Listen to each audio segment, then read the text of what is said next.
Most of the artwork still is Sandy Storm salvage wood, Seaside Boardwalk salvage wood, seeing the pain and everything that happened during the storm being just thrown away and discarded as if it never meant anything. Taking, a huge storm and being lucky enough to make a couple pieces for different people that were hugely affected and lost everything they had. That's, for me, is kind of where it started and kind of where it's finishing.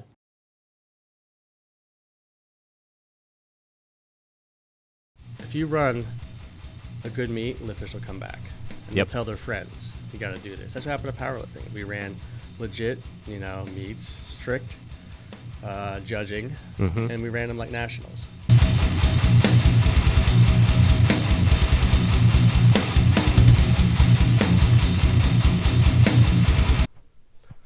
All right, welcome back to another episode of the MarbleCast. I am Joe Marble, and today I'm joined by special guest John Dalessio, State Chair of USA Powerlifting New Jersey. Hey, Joe. Thanks for having me. All right, welcome, man.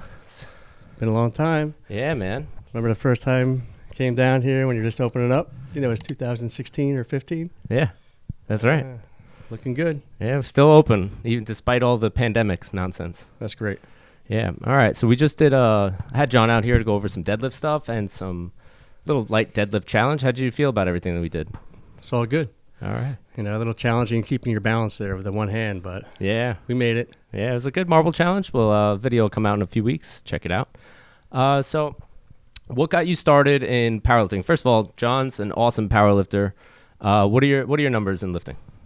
I don't even really know, but I think last year's run for masters, I 83 kilo body weight. I think squat was 489, bench 347, and deadlift 518 or so.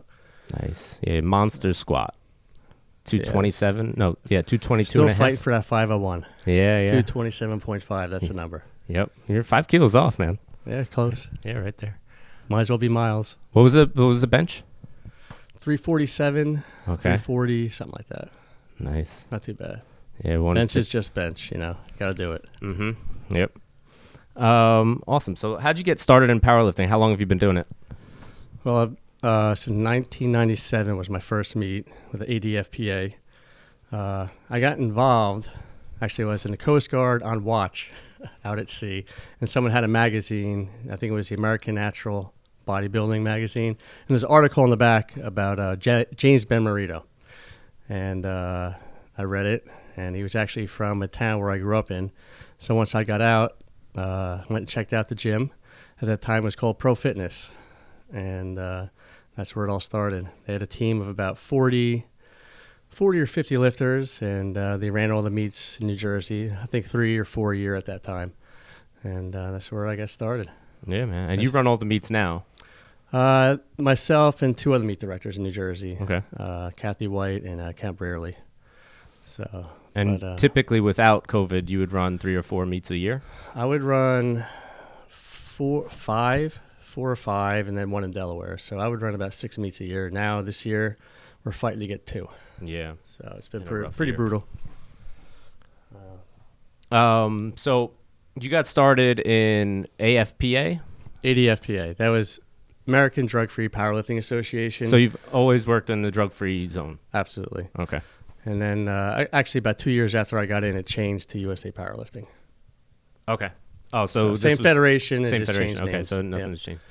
What did I want to ask you? How have your numbers changed from when you started to now? Well, when I started, there wasn't any raw. It was all equipped. Okay. So you got in, it was single ply, and there was no forgiveness on that. And then there was no... How's it different, like the single ply then versus what's made now? So because the industry's evolved. Oh, yeah, absolutely. It's going to come in cycles like everything else in the fitness industry. Yeah. So, I mean, when I started, single ply was like a singlet today.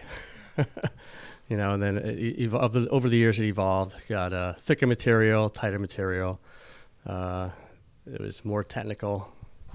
So, and 2009, the Raw division came out, and that changed a lot of things as far as popularity and ease to start in the sport. We'll say that. So, How have you seen the gym industry evolve from when you started weightlifting in pro fitness versus now you're at Adelante Barbell Club in Union? Correct. Over the years, there's been more niche, I guess you could say, fitness businesses opening up, whether it's CrossFit. CrossFit was big, and now we get into individual barbell clubs like yourself, CrossFit, Adelante, more specialty gyms, I guess. Yeah. Basically, there was no option when I started. It was you Right, go to a big box gym, and that was it. Right. And you fit in with everybody else there, and you get weird looks. Yeah, you get the weird looks, and then you leave and you go to somebody's garage because that's the only place it's kind of fun to lift. That's exactly. With the dirty old barbells and the chains. Yeah. Do you do a lot of chain work? Absolutely none. None, yeah. I don't find a benefit to it. No, honestly. I tried it. I gave it a shot. I tried everything once, and my numbers were the same, whether I used them or not. So Yeah, I think it's like a novelty. you save time. Just don't use them. Just don't use them, yeah. So how long were your workouts when you're using gear versus now that you're going raw? Did you have to just a lot extra time to get into the gear? Yep. So typical squat night, prepping for a meet, 2 hours easily, just squatting. Just squatting. Yeah. Raw, in and out in an hour. Yep. Easy. Warm up, hit your weights, you're done. If you're there more than an hour, you're taking way too long between sets. Yeah. So you run all the USA powerlifting meets, and you do all the testing. How does the testing work for USAPL? Do they tell you who to test, or do you decide as the meet director? How does that work? Well, you have in-meet testing and out-of-meet testing. Out-of-meet testing, of course, there's a pool of elite athletes that are basically on the national teams that we test out-of-meet in New Jersey, and I probably do about 20 of those a year. And then in-meet testing, we have to do 10% of the lifters in the meet. Right. And we're still spending money on the tests. We're going to take the signs and test what we think needs to be tested. Who decides who gets tested? Is it you, or is it just it's a group effort between referees, whoever's on the platform working, and meet director, and pretty much those group of people. They converse with each other. How often do you find that people are taking stuff? Do you find probably a lot. one per meet? No. We might get. 1 year we had, I think, 3. Yeah, so it's very small. Very small. There's a lot of science behind it as far as beating it. So who knows who's on it, who's not.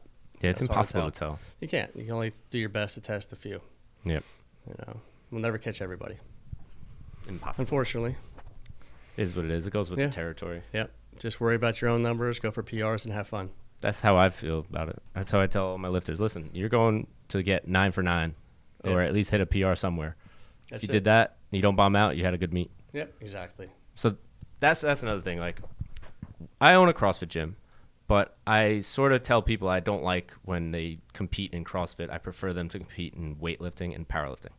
So my reasoning is, in weightlifting and powerlifting, you can assess your progress based on how you did in the competition. No matter what place you got, you can still assess, hey, I hit a better number this time. I had a good meet, even though I placed dead last. Yep. You went 6 for 6. You had a good meet. Exactly. Now, in CrossFit competitions, it's a lot harder to judge your progress because the workouts are never the same, and you're basically going along with the atmosphere. Do you agree with that? Absolutely. I've done CrossFit too. I do CrossFit, weightlifting, and powerlifting. Love CrossFit, and it's to get fit. I love it. I love it as a fitness number one. That's program. the name of the game is get fit. So your parameters should be set in the doctor's office and how good your health is. It's hard to do it in the gym or at a competition because there's no consistent judging. Workouts are all different, so it's hard to compare each meet that you do in CrossFit. I was trying to come up with a plan on how we can sort of streamline it where there'd be a set workout that you'd have to hit in order to go to advance to the next stage. But like CrossFit is so random that it's really hard to pinpoint certain things that you need to hit. I guess that's part of the fundamentals of CrossFit. Yeah. So always challenging yourself, different parameters. Which I thoroughly enjoy. And as a base, CrossFit is awesome because it leads you to different things. And Absolutely. We talked about this in another podcast we had. Yeah. But, to really test where you're at, I'd love weightlifting and powerlifting because you can at least advance to another level. Yep. And CrossFit, it seems that if you're not a top elite athlete in CrossFit, you're going to go nowhere. Like, there's nowhere for you to go. It's either the games or that's it. Yeah. Yep. So that's the opportunity with either USAW or USA Powerlifting. You know, you go in there and under competition environment, you do your best you can and you set your numbers. Yeah. And you can base your goals off of that. Yeah. I'm trying to figure out this CrossFit thing, but I mean, I love it as a base, but not for competition. Yeah. At least not for me. Yep. Have you ever done the open? No. Oh man. No. See, here's another problem I have with the open, right? So CrossFit HQ doesn't give any gym owners incentive to sign up as many people as they can. So like, Sure. I have no reason to push the open in my gym because Sure. what am I going to push it for? Everybody's going to place last. Yeah. Yeah. So what's cool about it for newer CrossFit athletes? Here's what I like about the open. You're forced to compete and maybe you do something for the first time, double unders, muscle ups, whatever. So that I like, that aspect. But when you're an athlete like me and I'm not good, but I'm not bad, so I can do all the moves, but I'm still going to come in last place. So what's the incentive for me to sign up? Yeah, absolutely. When I was taking classes, my number one goal was not to come in last. Yeah. So for the first couple of months, I was always last. When I was not the last person, I was so happy that one day. Yeah. So what'd you struggle with the most in CrossFit? Everything. Not everything. I mean, Because you have a good base. The strength is there. yeah, the endurance, I would say. Yeah. Yeah, that took some while to get to because that's where I would lack. I would just burn out. Right. Yeah. You come in too hot out the gates and then you'd burn out and you're Well, done. even, just legs would pump up and I would go nowhere. Yep. It's all about that pacing. And that bike is the devil. That's all I'm going to say. This salt bike's no fun, guys. We don't like it either. But we have to do it. Yeah. All right. So you were doing CrossFit for how long were you doing CrossFit? About a year. I stopped the pandemic hit, gym closed. I tried to do it at home for a while. I got to June, and then that's when it just got too hot. How awful So was I it failed. just working out at home by yourself? It was okay for about 2 months, and then you just lose all motivation. Yeah. It's like there's no energy, there's no environment. You're tired of doing the stuff. So And you It was built rough. a platform out on your deck, it looked like. yeah. It's outside on the deck. Had all my lifting stuff out there, and had a canopy up. So Did it blow away? a couple times. Yep. Had to reinstall it twice. So, Well, good thing you're good at that. Yeah, it was wasn't fun. All right. So you went from CrossFit. Now you're sort of focusing a little bit more on the Olympic weightlifting. Correct. All right. Cool. And how long you been doing that? Started when I started CrossFit. Started the basic moves, I guess, for the different workouts, and then I said, it's a little challenging. I sort of like it. Yeah. So then I started taking their weightlifting class twice a week in the evening, and then that was at 9:08. And then the pandemic hit. Started doing it on my own at home, because I had the time. And then, since March, basically, Yeah. love it. So much respect because it's the hardest thing I've ever done. It's hard, right? Yeah. Snatches are hard. Snatch is easy. I love it. Cleans, another story. Oh, man. It's from all that benching. It's the timing. I just can't. It just feels so awkward or something. Yeah. From above the knee to front rack. So, but we're working on it. So Keep working it, man. It's going to get better. yeah, excited. You can- I was going to do the first meet here. Yep. That was in May, and then everything went to hell. Yeah. So So- then we did it in July, and you weren't ready for Yeah, it. I was that, and I think I was busy. I had something else planned, and then so I did the online qualifier for USAW. That was in September. How'd you do? Good. I didn't bomb out. What'd you hit? I did what I had to do to qualify for nationals. So snatch was 75, and clean and jerk was 95. Okay. So I only took one clean and jerk because I was done. Okay. It's like I hit my number. Well, did you have to Save it. do it? Was it like the Zoom link where you were with other lifters, or was it you just go and So send this- in videos? Yeah, exactly. This is online qualifiers. You just Okay. had to video your weigh-in and send in one video of your clean and jerk and one of your snatch. Okay. And then Yeah. they judge it, and then they send you the result. Yeah, we whether just you made it finished or doing that with Marcy. She did the Masters Pan Am. And before that, we had a couple guys do the AO3, which was a Zoom link. Nice. And what happened, Sam was lifting her first attempt. She was up. We were ready. She lifted. All right, cool. Good lift. And they're like, all right, just waiting for you to turn your video on. What do you mean turn a video on? It was on. Why'd you turn it off? I was watching because they had the link up. Yeah. And there were several lifters that had that problem. Right. You know, technical issues, and they would, get a red light. They timed out or whatever. Yeah. You know? So good thing she went right at the beginning of that minute. Yeah. And I said, Sam, you got to hit it again. She's like, all right. So she was had able to enough do it time to get in again, there? but Oh, it was like, there you come on, it's a huge mess. Yeah. We'll post that video within this one. At least at least you had the opportunity to qualify and compete. Yeah. Now, because it's at least it's tough. I want to run another meet, but I'm not going to be able to do it before the end of the year. So I'm Yeah. looking at like a January, February thing. I need to get one meet in before March. Yeah, so March I'd like is to nationals. I do want to do one real meet before I go. if I can get one to go probably around January, maybe late January, I might do that because Yeah. March is the Arnold, Yeah, which I think everybody's Might be. qualified for. might be happening, hopefully.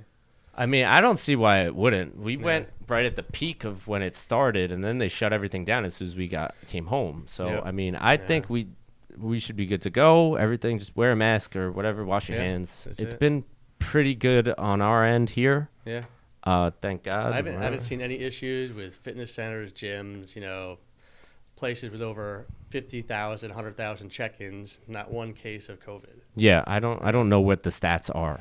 Like No, it's they ridiculous. put the numbers up, and I have no idea what they mean. Everyone's worried about them being super spreaders, and here we go. People going to restaurants, wearing masks and getting it. Yeah, I don't want to get into my theory on COVID, Yeah, but I mean, yeah. you Save know. that for another. Yeah, we'll podcast. save that for another one. All right, so we're gonna run some meets. We have our level 1 weightlifting course in December with Mike Carroll. We'll have Okay, him out good. here one day. So I took that's before I started weightlifting. I even did it with CrossFit. I said before I start, I'm taking the level 1, so I know what I'm getting myself into. oh, did you take it? Yeah. With who was the I instructor? was the first online course for USAW. Oh, okay. And we took it with Matt and I forget her name. 2 coaches. 2 coaches. Yeah. That's from cool. USAW. Did you find it headquarters. very informative? Very. Oh, that's 'Cause good. if I didn't watch that first, I would have really lost. Yeah. Probably would have done everything wrong and backwards. There's a lot of information in it, and the test is super easy. Also, guys. Yeah, it wasn't bad. No, I think the USA weightlifting test level 1 is probably the easiest course you'll ever take. Level 2 is right there second. Yeah. Powerlifting was third for me because it was just basically reading and rules. Yeah. I did that with Matt Gary. Yeah, it was more of a rules all information rules. clinic. Yeah. A rule book more than technical lifting. And have you taken the CrossFit L1? Yes, I did that first before I started CrossFit. How did you find that test to be? That test was hard. That's Closed the door. hardest test. You cannot go into the testing room with anything but a pencil. Yeah. No phone, nothing. Yeah, you know? that test is weirdly difficult. Yeah, it I was wanna hard. say. I was surprised. I passed it the first time, but it was the hardest probably test I've taken. Yeah, as far as fitness goes. test goes, that's Yep. the hardest one. Yeah. They try to confuse you. I don't Oh, like yeah, it. I yeah. don't like it at all. Yeah, and like I say, go with your first instinct on the answers. That's Yeah. it. Don't confuse yourself. Oh man, I did that one. I had to renew mine online, so I got to take the test as many times as I want. So I There you didn't go. bother reading anything. I was like, I don't remember. It was just, Yeah. So let me ask you a question. What are we going to do about weightlifting in New Jersey? I was gonna get to that. That's Let's on get my that list going, here. man. I Come would, on. I would love to. Let's, So I try to run 2 meets a year here, but what I want to do, and this is where you come in, because you run so many awesome big meets for powerlifting. How do we get one going for weightlifting that's a bigger size, maybe a state championships? exactly. So a lot of people have been asking me about running a state championship because I do, all the big ones from New Jersey. Our state championship is the biggest state championship in the Hold that up. country. It's the biggest state championship in the country, and it's legit only New Jersey lifters. Yeah. So I want to take that energy that I brought in 2015 when I became state co-chair. We went from 186 members to now we have over around 700. This year's for scratch this year. Yeah. Last year we were almost at 700 members in New Jersey. So I want to take that and bring it to USA Weightlifting.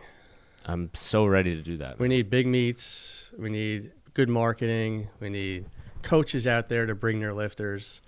If you run a good meet, lifters will come back and Yep. they'll tell their friends, you got to do this. That's what happened to powerlifting. We ran legit, meets, strict judging, and we ran them like nationals. So there was something to look forward to go to, and they were professional. Yep. So that's what we got to bring to the same level. And I already have Gino on board. Oh man, Gino Does he know how it works with weightlifting? I mean, it's sort not of dissimilar. but he's already watching YouTube videos. I was going to ask you if you were going to bring Gino in on this Yeah, too. he's already part of the plan. So, I mean, my plan was to get in, do a couple meets first, get the experience, scope it out, see what's happening on the local scene, and then pump it up. You know, let's get some energy. Let's get some people excited to do weightlifting. Yeah, man. You know, I got a couple, keep nudging people at Adelante, come over to this side of the room, leave the powerlifting stuff and come try weightlifting, because it's definitely a challenge. Yeah. You know, and there's a lot of good athletes out there that could probably do well in weightlifting. I think the biggest struggle from transferring from powerlifting to weightlifting is, as you know, takes a lot of patience with the lifts. And when you're powerlifting for years, it's like, forget it. I'm fine. I don't want to learn this. Powerlifting, you could grind out a lift if it sucks. Yeah. If you have horrible technique. Weightlifting, you can't. Nope. You're good. It's over in a half a second. Exactly. You're done. You know, you could have the strength, but if you don't have the technique, it's not going anywhere. And I learned early that you're going to have more bad workouts than good workouts. Yep. So you can't get frustrated, and you just got to dedicate your time and start your journey. Yeah. So I always tell my lifters that in order to get better at powerlifting, you just do powerlifting. You squat in different ways, you bench in different ways, and deadlift in different ways. In order to get better at weightlifting, you have to squat in different ways. You got to press in different ways. You got to deadlift in different ways. And then you got to master technique on top of that with snatches, cleans, and jerks. It's a lot of stuff. A lot of stuff. So that's why it's really hard to get better at weightlifting. It's not easy. No. That's why I said I have a whole new respect for a whole sport. Like I did a powerlifting cycle for I think 10 weeks where I would squat and bench every day, which isn't dissimilar to what I do anyway. Yeah. My numbers went up steadily, very easily. I've been snatching and clean and jerking for, 10 years. And in the past 5 years, maybe it's gone up 10 pounds. It's ridiculous. Well, when I first started, I see, programs and other people at gym putting on like a half a kilo. Yep. But for lifts, I'm like, what? Just throw 2.5 on there. Yeah. And you just gets in your head. and it's like, then I started, I'm like snatching, 60, and I just go up, 5 kilos, 2.5 on each side. I'm like, holy cow, totally different lift. Yep. You don't realize how much it shocks your system, that first weight. And you're like, oh, I just added 2 kilos. I don't understand what happened. Yeah, that first lift was really hard. You weren't really great at it. You added weight. Now it's still hard. Yeah. And it just throws you all off, balance and everything, It's and it's weird when you start because I have a good, base foundation of strength. Yes. So it's a matter of having to how do you control that strength? Because you could get in there and just really rip that bar off the floor and throw it overhead without any control. You're going to kill yourself. So right. The scenario is it's like getting in a Mustang with a 5.0 and never driven an 8-cylinder before, and just punching that pedal down, and you're all over the road because you can't control it. So you just got to add a little bit more each time and learn how to handle that strength. So the way you set up for deadlift, right? I've seen a lot of powerlifters where their deadlift is very solid. They go into there, they set everything's nice. Then they go to weightlifting, they try to snatch, and they just rip it off the floor, and it's a complete mess. Yeah. So you don't apply the same principle, even though it's just basically a glorified jumping deadlift. Yeah. In the beginning, I had to learn slow off the floor, slow, steady, and then hit it at the right time. But in the beginning, I was like, man, this is light as hell. 50 kilos, it's only 100 something. When you're deadlifting 500, yep. And forget it. Once you get it above your knees and you have to get it overhead, totally different story. Yep. I'm right on board with you. All right, we're going to wrap this one up. I'm going to leave you with a little tidbit of information. Sure. You can only move as fast as your good technique will allow.